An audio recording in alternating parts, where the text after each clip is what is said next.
Kami bersehati Tuhan di pagi hari yang indah ini menghampiri tahta kudus-Mu. Kami tunduk sujud di kaki-Mu Bapa, menyembah, memuji, mengagungkan Engkau. Kau Allah yang layak menerima segala pujian hormat dari umat-Mu. Haleluya, Bapa, lawat kami, selidiki hati kami. Jika ada Engkau dapati dosa, belenggu dosa atas kehidupan kami, ampunilah, sucikanlah roh jiwa kami Tuhan, dan kami juga melepaskan pengampunan atas orang lain yang berpikir jahat, berbuat jahat atas kehidupan kami. Kudus, kudus, kuduslah Engkau Bapa, suci, sucilah nama-Mu. Kuduslah kami juga bagimu pagi hari ini Tuhan. Dan di saat kami merenungkan firman-Mu, sungguh kami boleh terhubung dengan Tuhan. Kami boleh menikmati hadirat-Mu Bapa. Kami boleh menikmati pimpinan, tuntunan, pengajaran atas firman-Mu bagi kami. Dan apa yang kami dengar membuat kami rema Tuhan. Rema akan firman-Mu dan kelak dan menjadi pelaku firman-Mu Bapa. Demikian Tuhan, urapi hamba secara khusus. Taruhkan kata kalimat atas mulut bibir hamba, kata kalimat yang mengasihi, memberkati, menuntun kami untuk menjadi pelaku firman-Mu. Bapa, berfirmanlah karena kami sudah siap mendengarkannya. Di dalam nama Tuhan Yesus Kristus kami sudah berdoa dan mengucap syukur. Haleluya. Amin. Amin. Shalom, Amin. selamat pagi semua. Waalaikumsalam. Selamat pagi. Puji Tuhan jika mimbar ini boleh dipercayakan bagi kami pagi hari ini. Biarlah kita boleh fokus pada firman yang kita dengar dan kita sungguh-sungguh menjadi pelaku firman di hari-hari kemudian. Sebagai sumber ataupun pembahasan kita pagi hari ini kami ambil dari kitab Lukas pasal 13 ayat yang kedua dan yang ketiga. Demikian firman Tuhan. Yesus menjawab mereka, sangkamu orang-orang Galilea ini lebih besar dosanya daripada dosa semua orang Galilea yang lain karena mereka mengalami nasib itu? Tidak, kataku kepadamu, tetapi jikalau kamu tidak bertobat, kamu semua akan binasa atas cara demikian. Demikian pembacaan kita pagi hari ini Bapak Ibu yang dikasihi Tuhan. Tentu kita mengerti apa yang kita baca, yaitu tentang DOSA, yaitu dosa ya. Dosa yang memisahkan manusia dengan Allah. Dosa yang menciptakan hukum-hukum bagi manusia setelah Adam jatuh ke dalam dosa. Jadi menarik untuk pagi hari ini kita renungkan yang diberi tema bagi saya, yaitu pertobatan sejati menghasilkan pengampunan dan keselamatan. Lebih akurat lagi bahwa memang kita sudah berbuat dosa. Ya, dikatakan di Lukas, dapat di Kisah Para Rasul 3:19 bunyinya di sana. Kisah Para Rasul 3:19, karena itu sadarlah dan bertobatlah supaya dosamu dihapuskan. Bagaimana menanggulangi dosa itu? Bagaimana kita tidak menjadi hidup di dalam dosa? Tentu firman yang kita dengar boleh menyadarkan kita sesadar-sadarnya. Karena tidak ada orang lain yang bisa mengambil alih dosa yang kita lakukan itu. Tidak ada orang lain yang sanggup membebaskan kita dari dosa itu. Yang nyata, yang tentu yang dapat membebaskan kita dari dosa itu adalah kesadaran kita sendiri. Mari kita sadar karena Allah itu adalah Allah yang hebat. Ya, di 1 Yohanes 1:9 berkata, jika kita mengaku dosa kita, maka Allah adalah setia dan adil mengampuni segala dosa. Kembali ke atas tadi, sadarlah bahwa kita adalah orang yang berdosa. Ternyata langkahnya sangat sederhana. Ya, sederhananya kita harus sadar dosa itu bisa menghambat kasih anugerah Tuhan bagi kita dan lain-lainnya bisa terhambat karena dosa. Jadi jangan waste your time, jangan kita buang waktu kita.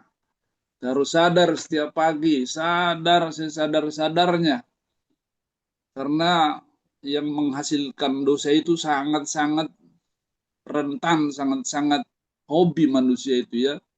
Dosa melihat, ya, dosa berpikir, dosa berbuat itu sangat-sangat dominan di pikiran manusia. Jadi setiap saat kita harus boleh sadar bahwa kita adalah manusia yang berdosa. Ya, dan lewat kesadaran itu pula kita mengaku dosa kepada Tuhan. Karena Allah itu rindu kita kembali segambar dengan Dia. Ya, apa yang dihasilkan kesadaran itu tentu kita akan mengalami keselamatan kekal. Ya, 3 hal yang saya lihat di sana yang boleh menjadi renungan kita pagi hari ini ialah pertobatan sejati dimulai dari hati yang sadar, itu tadi saya sudah sampaikan. Olehnya mari kita sesadar-sadarnya ya, sesadar-sadarnya untuk setiap waktu kita bebas dari dosa. Kita tidak lagi menjadi pelaku dosa. Contoh di Alkitab itu seorang anak yang meminta bagiannya untuk diberikan, ya. Lalu bapaknya memberikan bagiannya itu. Kemudian dia berpoya-poya dan akhirnya dia menjadi miskin, menjadi tidak punya apa-apa. Yang mengerikan lagi, dia makan makanan babi, dia menjadi pekerja peternak babi. Ya, sangat-sangat mengerikan ya, akibat dosa itu sangat-sangat mengerikan. Kita kehilangan kelimpahan ya. Kita kehilangan kelimpahan. Akhirnya si anak yang menjual hartanya ini dan menghabiskannya, dia sadar, dia kembali ke bapaknya. Ya, dia sadar, dia boleh berkata, di rumah bapakku banyak pekerja dengan makanan yang berlimpah, dengan makanan yang ya tidak ada habisnya ya. Mari kita lihat di sana bahwa bagaimana reaksi dari bapaknya. Ya, reaksi dari bapaknya yang boleh menjadi uh, perenungan kita juga, bagaimana kasih Allah itu. Di saat kita punya niat, ya, Allah itu welcome, buka tangan ya, menerima kita kembali. Bahkan lebih dari itu, bapaknya membelikan perlengkapan fashionnya, apa namanya, pakaiannya, sepatunya, cincinnya, pakaiannya disediakan oleh bapaknya. Ya, begitu luar biasa bapaknya menyambut dia. Anakku sudah kembali. Ya, Kita tahu selanjutnya bagaimana peristiwa setelah anaknya kembali dengan saudaranya. Saudaranya tidak menerima dia kembali, ya. Ini pun menjadi perenungan buat kita bahwa dosa itu di mana saja dan kapan saja dan seperti apa saja hadirnya. Jadi kecemburuan itu pun bisa membuat orang tidak masuk dalam kerajaan Tuhan, ya. Seperti Mahatma Gandhi, dia belajar mengerti firman, mengerti Yesus penuh kasih, tapi dia mau beribadah, dia tertolak karena warna kulitnya seperti itu. Jadi mari pertobatan kita harus terus terjadi, ya, harus kita lakukan sesadar-sadarnya supaya kita luput dari penghakiman Tuhan. Yang kedua, pertobatan menghasilkan pengampunan. Tadi saya sudah jelaskan bagaimana si pemuda yang kembali kepada bapaknya. Dia beroleh pengampunan dari bapaknya, dia beroleh kehidupan, kelimpahan kembali. Ya, yang ketiga, pertobatan sejati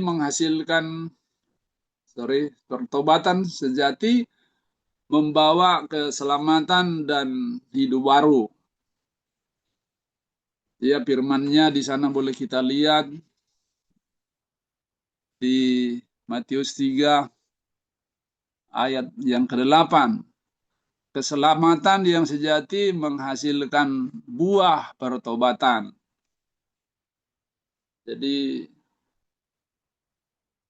hidup baru itu semua orang rindu, ya. Hidup baru artinya yang tadinya miskin menjadi kaya, ya. Yang tadinya penuh dengan nakar pahit, dendam, sombong, khawatir, akhirnya bebas dan merdeka dari semua itu. Jadi mari Bapak Ibu, ketiga hal ini kita terus kerjakan dalam kehidupan kita, supaya benar-benar kita menikmati hidup yang baru bersama dengan Tuhan. Dan kita kelak dikala Tuhan datang kali yang kedua, hasil pertobatan itu membawa kita rapture, masuk dalam kekekalan Bapa. Saudara-saudara, saya boleh bersaksi sedikit tentang pertobatan saya. 30 tahun lebih yang lalu, yaitu berawal dari sebuah penyakit. Dan saya sembuh dengan berdoa, dengan membaca firman Tuhan. Dan ditindaklanjuti dengan belajar sekolah, seperti itu kuliah. Kemudian dalam pembelajaran itu selama 3 tahun,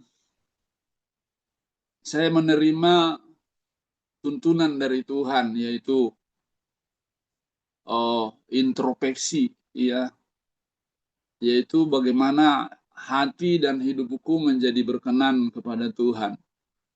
Jadi setiap saya baca firman, setiap saya mendengarkan firman, itu selalu saya katakan itu untuk saya. Dan kemudian saya menyelidiki kehidupan nenek moyang saya. Ya, saya betul-betul mengumpulkan informasi tentang kehidupan nenek moyang saya. Tadinya saya tidak pernah berpikir menjadi pendeta. Saya tidak pernah berpikir hari ini saya menjadi pemberita firman, penginjil. Ya, kembali penyelidikan saya bahwa nenek moyang saya itu sudah miskin, sombong lagi. Yang lebih sangat-sangat aku renungkan tentang nenek moyang saya yang hidupnya percaya, kepada hal-hal yang jahat atau perdukunan gitu. Ada keluarga kita marga Buter-Buter itu tanding kesaktian dengan orang Aceh. Lalu pertandingan itu ada sebuah kendaraan jatuh ke jurang dengan kemampuan keilmuan Aceh dengan Buter-Buter ini, bertanding mereka di situ. Bagaimana itu mobil bisa naik ke atas tanpa alat seperti itu. Dan pertandingan itu dimenangkan Buter-Buter. Ya, jadi ilmu setan gitu ya, ilmu iblis. Saya juga merenungkan itu bahwa Roro yang seperti itu jangan sampai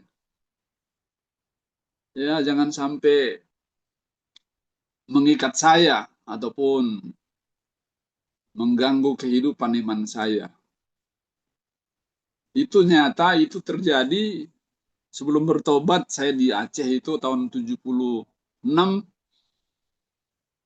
karena orang Batak itu dengan orang Aceh sedikit kurang cocok ya.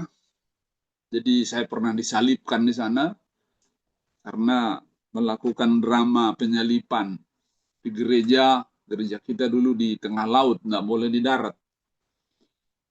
Ya, saya disalibkan. Lalu tindakan selanjutnya saya belajar ilmu.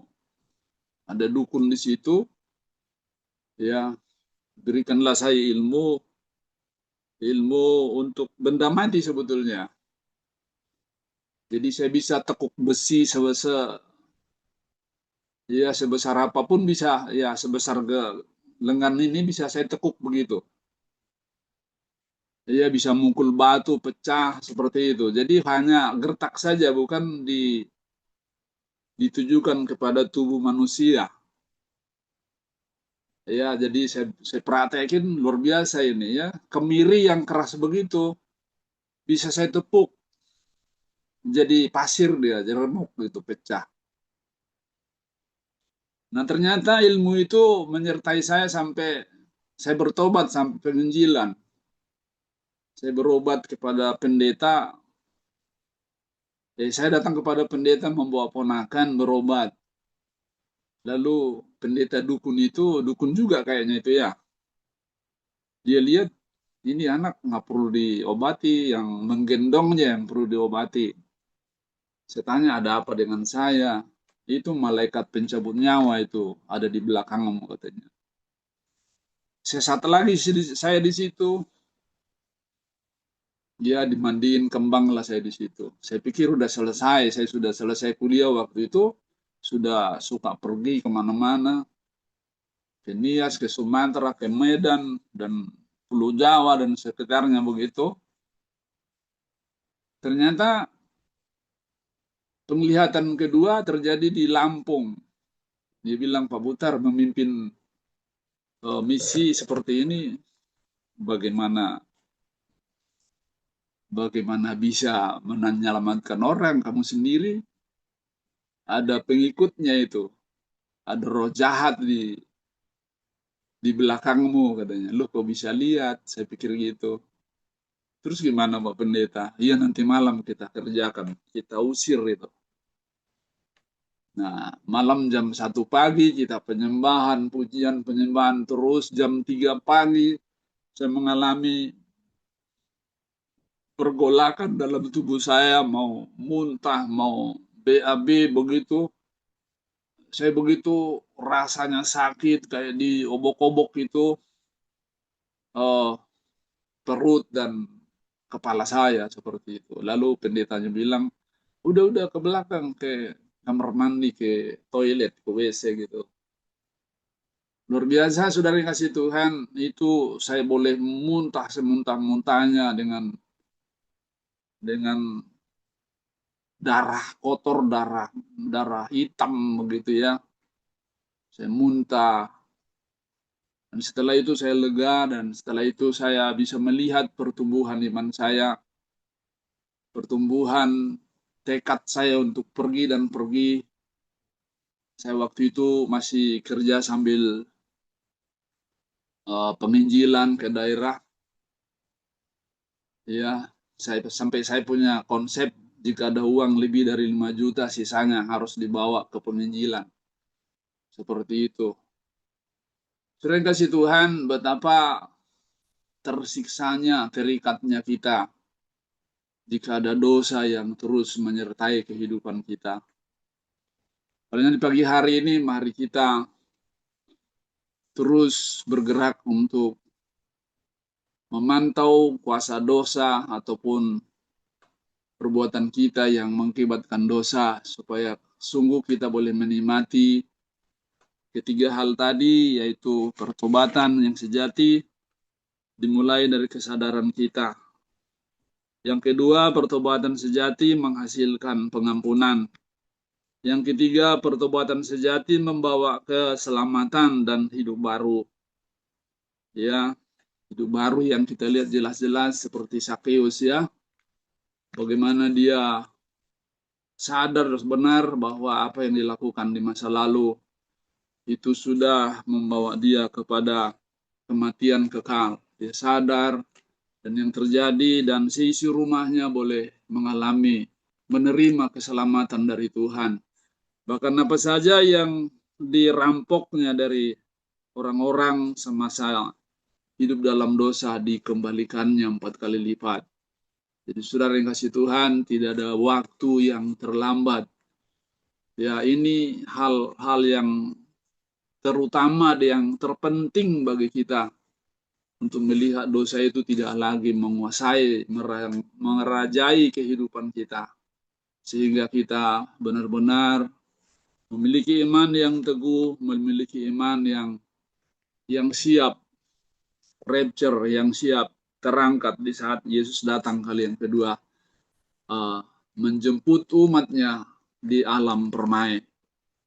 Demikian singkat renungan kita di pagi hari ini. Kiranya Roh Kudus menolong kita untuk melakukan firman-Nya, menjauhkan dosa, sehingga kita menikmati kerajaan Allah di bumi ini. Yaitu seperti doa Bapa kami, datanglah kerajaan-Mu di bumi seperti di sorga. Dan seterusnya kita bisa melihat di sana kebutuhan kita yang secukupnya Tuhan pedulikan. Demikian firman Tuhan. Mari kita berdoa. Demikian Tuhan, kami sudah fokus memberi hati, membuka hati dan pikiran kami bagaimana firman itu akan menolong kami jika kami bertekad untuk selalu hidup berkenan, hidup kudus, hidup benar di hadapan Tuhan. Kami boleh menikmati 3 hal tadi, Bapak. Dan selanjutnya itu menjadi harta, kekayaan kami sampai kepada kekekalan nanti. Ada kami boleh bersama dengan Tuhan karena perjuangan kami untuk merdeka dari segala dosa dan pikiran yang jahat. Terima kasih Bapa, terima kasih Roh Kudus. Tolong kami Roh Kudus yang manis agar sungguh kami setiap waktu, setiap saat menjauhkan kehidupan dari gaya yang berdosa atau hidup yang berdosa. Bapa, bagimulah pujian, hormat, dan syukur. Di dalam nama Tuhan Yesus Kristus kami sudah berdoa dan mengucap syukur. Haleluya. Amin. Amin. Kami kembalikan. Tuhan memberkati.